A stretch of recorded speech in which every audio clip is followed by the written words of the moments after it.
Amortissement. Pour la correction de notre exercice, alors ici, effectivement, il va falloir que on calcule notre base amortissable.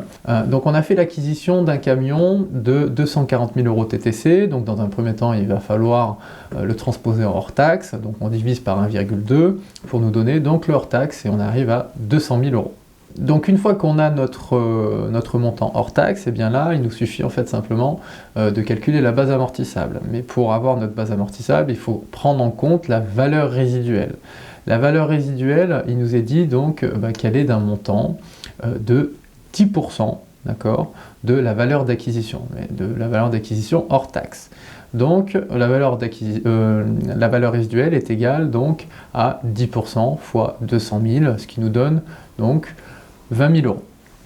À cela, il va falloir donc soustraire des coûts de sortie. Les coûts de sortie, on nous dit qu'ils sont égaux à 20% donc de la valeur résiduelle.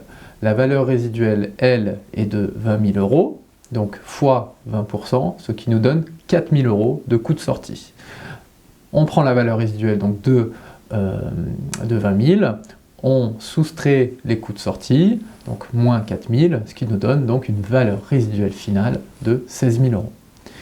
Pour notre base amortissable, donc, on prend la valeur d'acquisition brute, donc hors taxe, 200 000, moins la valeur résiduelle que l'on vient de calculer, donc moins 16 000, et donc ce qui nous donne une base amortissable de 184 000 €. Ensuite, pour ce qui est donc des unités d'œuvre, pour savoir en fait quel pourcentage on va devoir appliquer lors des différentes années, il nous est dit simplement qu'on a 60 000 km qui sont effectués les 3 premières années. Donc on est à 60 000 x 3, on est à 180 000 km pour l'instant pour les 3 premières années.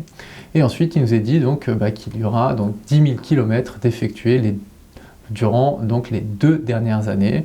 Donc on fait, et chaque année bien sûr, donc on fait 10 000 € x 2, donc pour la 4e et la 5e année, donc ce qui nous donne 180 000 plus 10 000 plus 10 000, et donc ce qui nous fait 200 000 km au total.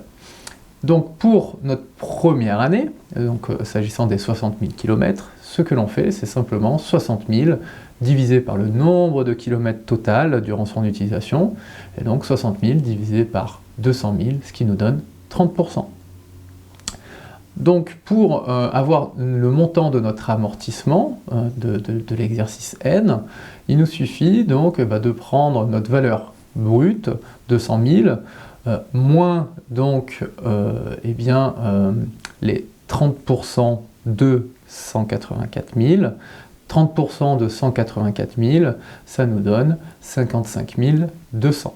Donc les 30% de notre base amortissable, donc 30% fois 184 000, ça nous donne donc 55 200. On fait donc la valeur brute, 200 000 moins 55 200, ce qui nous donne donc 144 800 € de valeur nette comptable pour notre exercice N.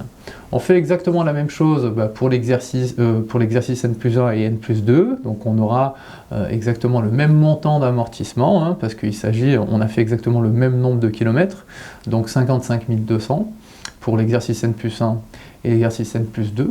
Pour le calcul donc, de notre amortissement sur N+3 et N+4, on prend le nombre de kilomètres qui ont été effectués, donc 10 000 km pour l'exercice N+3 et 10 000 km pour l'exercice N+4. Donc on fait 10 000 divisé par les 200 000 km qui ont été effectués sur la totalité de l'utilisation.